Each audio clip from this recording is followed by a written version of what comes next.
Provavelmente você já ouviu falar de um filme chamado Idiocracia. Esse filme é um dos filmes mais bobinhos e comédia pastelã lá do início dos anos 2000. Porém, esse filme bobinho aqui fez uma previsão catastrófica do futuro e acertou. Adivinha, bateu na gente aqui em 2026. Ele previu um futuro completamente onde as pessoas estariam muito idiotizadas, estariam muito rasas, muito meio que zumbificadas. E olha só o que aconteceu. Tá mais ou menos assim e você vai entender com a análise aqui, ó, desse vídeo do canal Criando Raízes, Histórias que nos Moldam. Olha que nome interessante de canal, né? O nome do vídeo é 20 anos depois, Idiocracia se tornou realidade. E você vai entender agora o porquê que hoje a gente vive numa idiocracia. Você está no canal Em Busca de Significado, meu nome é Wesley, deixa o seu like aí no vídeo e bora reagir e comentar sobre o vídeo do canal Criando Raízes. Let's go!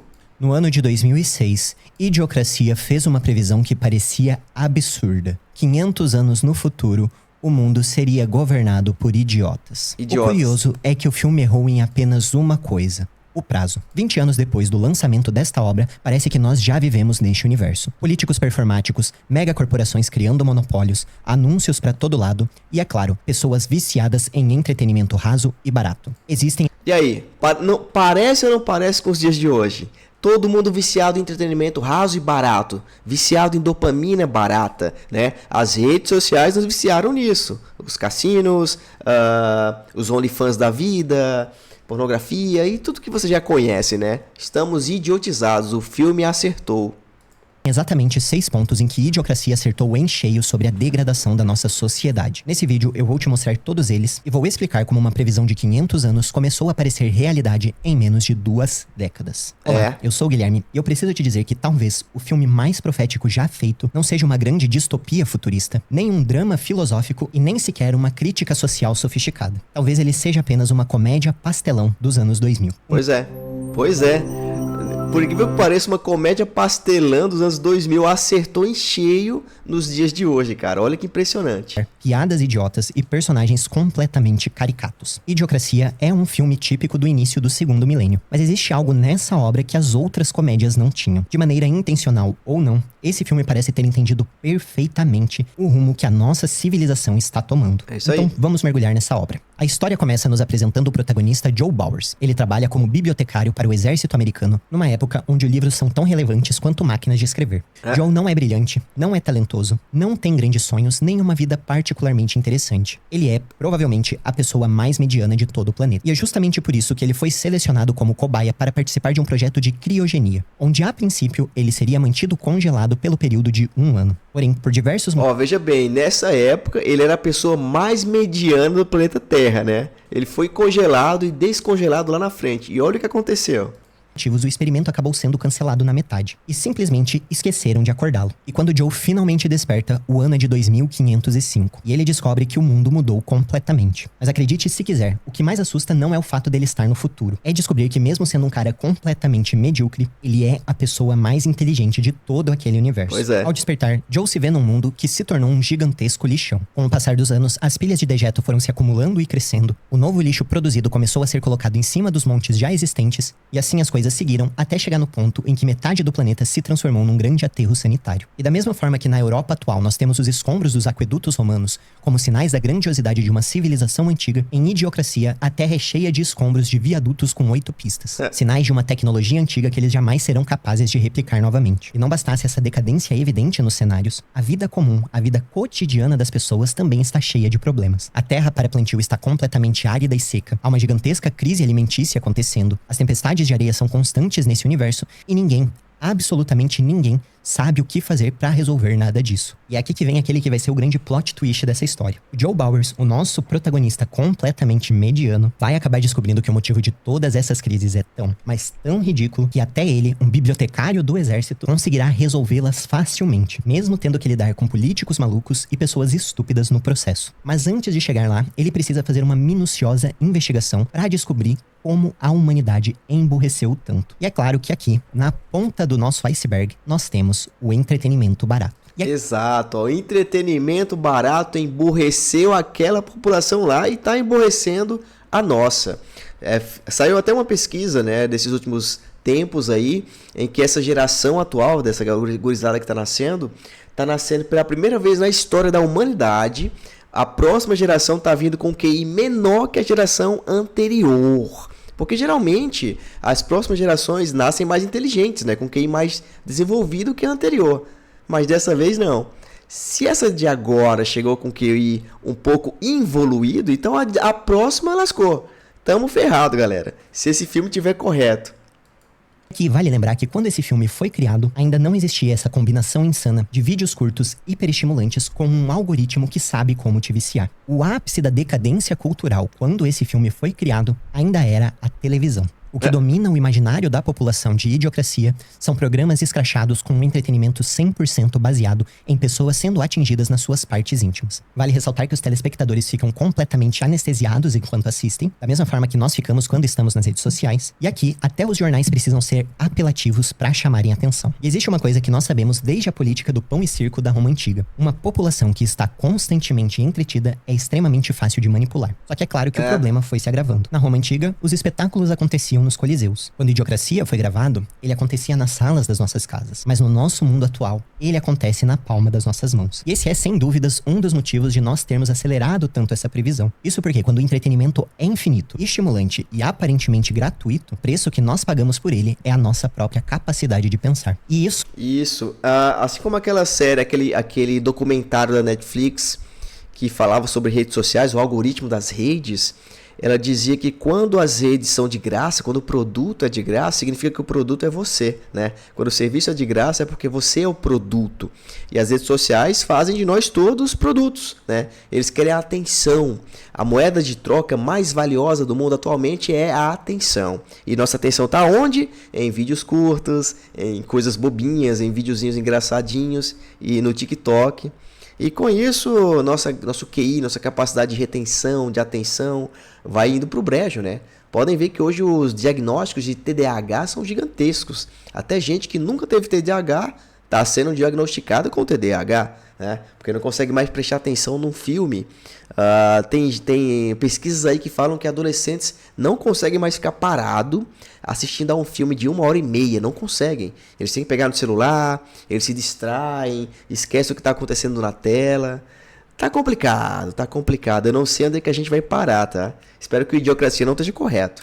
Nos leva ao próximo ponto. A redução do QI e a degradação da linguagem são centrais na crítica dessa obra. Os adultos em Idiocracia não só são extremamente alienados, como sequer conseguem elaborar uma frase direito. O entretenimento abundante atrofiou o músculo social do cérebro de todos. E não é à toa que nesse universo o nosso mediano Joe Bowers é visto quase como um Shakespeare. Ele é constantemente motivo de chacota por falar de maneira formal demais, mesmo que ele só esteja falando de um jeito que, pra nós, é comum. E é isso que faz com que esse futuro acabe sendo até mais assustador do que uma distopia comum. Afinal, aqui não é um governo totalitário que subjugou toda uma população. A obra imagina uma sociedade onde todos desaprenderam a pensar e tenta propor quais seriam as consequências disso. E uma dessas consequências é o monopólio das megacorporações. O pensador inglês J.K. Chester... Monopólios das megacorporações. O que acontece hoje? Quem é o monopólio hoje? As Big Techs, galera. As Big Techs. Apple, né? A Amazon, o Google, o Facebook, Meta... Cara, é impressionante, né? Quando a população se emburrece, as grandes corporações crescem. Nossa, que bizarro, né? E também, né, em conjunto, os governos crescem também e passam a dominar melhor a população. Que loucura! disse uma vez no jornal que o liberalismo acabaria com a propriedade privada pelo acúmulo excessivo de capital. Curiosamente, o filme nos mostra um mundo onde isso já se tornou realidade. Uma empresa de bebidas esportivas cresceu tanto que dominou completamente o mercado global. Ela se tornou tão grande que o produto substituiu a água e metade da população mundial trabalha lá. Através da propaganda de massa e um respaldo pseudocientífico, a corporação convenceu o mundo inteiro de que eletrólitos são essenciais para a vida. E a propaganda foi tão bem feita que todas as pessoas do mundo sabem de cor essa frase. Parece até que essa essa é a única ideia, a única informação que eles conseguem guardar nas próprias mentes. E dessa forma, o Brundle, que é uma espécie de Gatorade, se tornou a única bebida consumida no planeta inteiro. E a mesma tendência aqui foi seguida por cada marca que é líder do seu mercado. Ao invés de pequenas lojas e pequenos comércios espalhados pelas cidades, todo o comércio desse universo se concentra em uma gigantesca loja de departamento da Costco. E se tornou tão grande que tem até uma faculdade embutida. Frito, que é um personagem que, por uma coincidência do destino, acabou se tornando o advogado do Joe Bowers, diz que se formou em direito na loja de departamentos da Costco. E o mais interessante é que, embora isso devesse ser algo absurdo, hoje em dia ninguém mais duvida que algo assim poderia acontecer. E aqui também, as propagandas estão em absolutamente todos. Eu entendi o que ele quis dizer. A quantidade de faculdades que se abre hoje em dia, toda esquina tem uma faculdade. Já ouviu essa frase, né? No Brasil tá assim, né? Tem faculdade pra tudo. Fizeram até uma pesquisa de umas faculdades de medicina no Brasil e o nível de 30% delas não deveria nem estar aberta, nem funcionando. Tamo ferrado, galera. Os lugares. E com esse ponto nós já estamos familiarizados. O filme nos mostra que todo o entretenimento é repleto de anúncios. As roupas que as pessoas usam são propagandas. Meu amigo, ó, mais propaganda aí por falar nisso. Tá propaganda embutida em tudo, cara.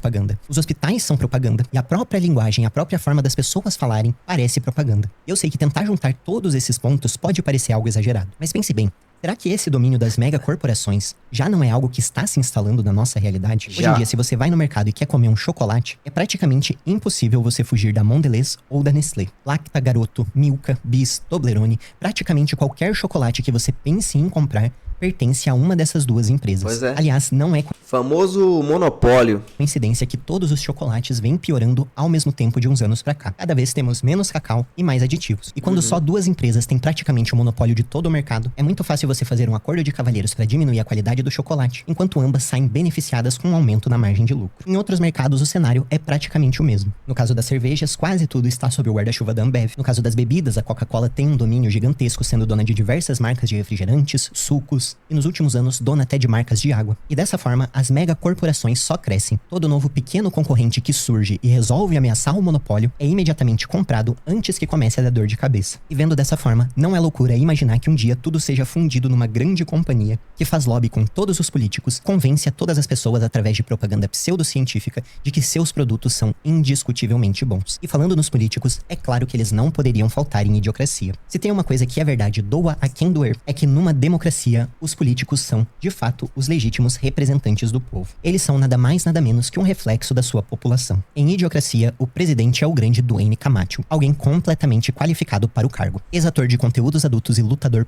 Opa, ex-ator de conteúdos adultos, hein? Quantos deputados a gente não já viu que é ex-ator de conteúdo adulto? Rapaz, é impressionante como esse filme acertou, viu? De Dwayne Camacho, alguém completamente qualificado para o cargo. Ex-ator de conteúdos adultos e lutador profissional, ele é o escolhido do povo para governar, dando aos seus eleitores tudo o que eles querem: emoção, diversão e entretenimento exótico. E esse paralelo, mais uma vez, pode ser traçado com a nossa realidade. Não é à toa que boa parte dos políticos que fazem sucesso hoje são, no mínimo, caricatos. Isso é, mais uma vez, uma consequência... São, no mínimo, caricatos, exatamente. Para ser político hoje em dia não tem que ter apenas boas propostas. Tem que ser um cara caricato, tem que ter um cara que tem aquela boa desenvoltura... Tem que ser um cara que é carismático. Essa é a palavra que eu estava procurando. Carismático, né? Se não tiver carisma, não tem voto. Olha como a gente se tornou tão raso, né? Em relação a isso, né? Olha os nossos políticos populistas aí. São todos populistas e carismáticos. Mas, por trás dos panos, todos ladrões. Tanto de esquerda quanto de direita.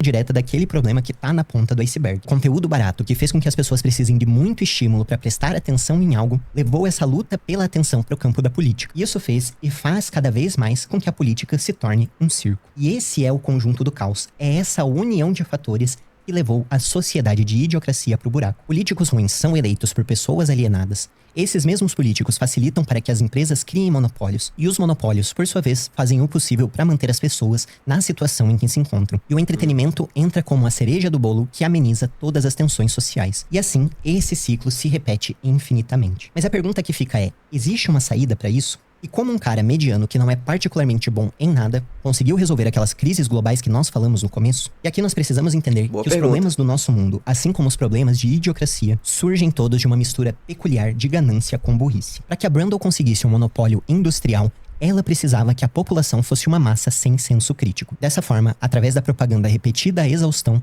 eles conseguiram convencer a todos que a sua bebida era essencial para a vida. E como comentamos, os políticos que sempre querem estar do lado daquilo que está em alta, e é claro, daquilo que dá um bom dinheiro por baixo dos panos, passaram uma lei que fez a bebida ser usada inclusive na agricultura. E é aqui que o Joe se destaca e se torna quase como um profeta para aquele povo. Ele propõe a volta do uso da água para a irrigação das plantações. E é claro que num primeiro momento ele é visto como um louco. Porém, como dizem, a diferença de um louco para um gênio está apenas no resultado. Aí, ó, ele disse, gente, vamos trocar o Gatorade aqui por água e vamos ver se cresce plantas melhores. Cresceu, né? Engraçado, uma coisa simples, mas a humanidade dessa época aí não consegue pensar nisso, porque já foi completamente alienada pelas marcas e produtos. Que doideira, né, gente? Isso aí não é impossível de acontecer não, viu? Das suas ações. E mesmo que de maneira incrédula, o povo do futuro decide aceitar a sugestão do homem com o QI mais alto do planeta e passa a usar aquele estranho líquido incolor chamado água para regar suas plantas. E essa simples mudança resolve todos os problemas que eles enfrentavam. A terra, que voltou a ter umidade, fez com que as tempestades de areia parassem de acontecer. As plantas que não germinavam graças aos eletrólitos voltaram a dar fruto. E o povo de Idiocracia passou a perceber como a inteligência pode ajudar a resolver grandes problemas e tornar a vida mais fácil. Mas aqui ainda fica a pergunta: e a nossa realidade? Nós temos como parar esse ciclo da alienação? Ou estamos destinados a ver a nossa sociedade se transformar numa idiocracia? E dentre todas as mensagens do filme, uma fica bem clara. Num mundo onde a média é muito baixa, um pequeno esforço pode fazer com que você se destaque e consiga sobreviver ao caos de maneira mais tranquila. Vou te dar um exemplo bem prático aqui. Se você nasceu ali na década de 80 ou 90, você vai lembrar que naquela época ver filmes era considerada coisa de gente desocupada, de gente que tinha muito tempo livre, muito tempo pra desperdiçar. Porém, da década de 90 pra cá, nós decaímos tanto que hoje em dia você aguentar ver um filme mais sério do começo ao fim quase te transforma num membro de uma seleta elite intelectual. E é basicamente isso que esse filme tá tentando mostrar aqui. Se nós formos acompanhando as novas modas, as novas tendências do entretenimento, nós estaremos completamente perdidos, porque o entretenimento ele vai se tornar cada vez mais viciante, cada vez mais apelativo, de tal forma que chegará um dia que nós não conseguiremos mais pensar, porque nós não iremos mais querer fazer isso. Um mundo onde todo mundo tá viciado em ver vídeos curtos, só pelo fato de você tá aqui, nesse vídeo que é um pouco mais longo, tem um raciocínio um pouco mais complexo, já faz de você alguém que tá muito acima da média. E é mais ou menos por aí que o filme acredita que nós devemos ir. Isso porque nessa obra o Joe Bowers termina sua jornada com um apelo. Ele pede para que as pessoas comecem a pensar por conta própria, abandonem a inércia e comecem a buscar soluções. Então a única saída para nós não virarmos uma idiocracia é tentar fomentar uma cultura que não se contenta com o raso e com o superficial. Uma cultura difícil, tá todo mundo alienado hoje em dia. Cultura que quer realmente e ativamente reaprender a pensar. E se você gosta de pensar, eu te convido a assistir a minha análise sobre o filme A Onda. Essa é mais... A Onda é boa, já assisti esse filme aí. Gente, muito bom o canal aqui do rapaz, do Criando Raízes. E infelizmente a gente está caminhando para a idiocracia. Na verdade, nós já vivemos essa idiocracia. O TikTok é praticamente o símbolo que essa idiocracia já começou. Tá todo mundo viciado em dopamina barata, as pessoas não estão pensando, apenas repetindo conceitos e ideologias. Os partidos políticos mais populistas e políticos populistas e carismáticos crescem, né? Medidas extremas são adotadas, o entretenimento está ficando cada vez mais pastelão e as relações das pessoas estão cada vez mais rasas, né? Caramba, o futuro não é muito bom não, hein? Mas aí, eu gostei muito do canal aqui do nosso amigo de Boina. Vou até me inscrever, muito bom o canal. E você, galera, o que é que você achou? Qual a sua opinião? Se você tiver ficado até o final do vídeo, né? Porque nem todo mundo fica. Então, deixa seu comentário aqui embaixo, vamos continuar o debate pelos comentários. E ó, clica nesses outros vídeos aqui pra gente continuar reagindo a coisas interessantes e comentando, beleza? Vejo você no próximo vídeo. Valeu!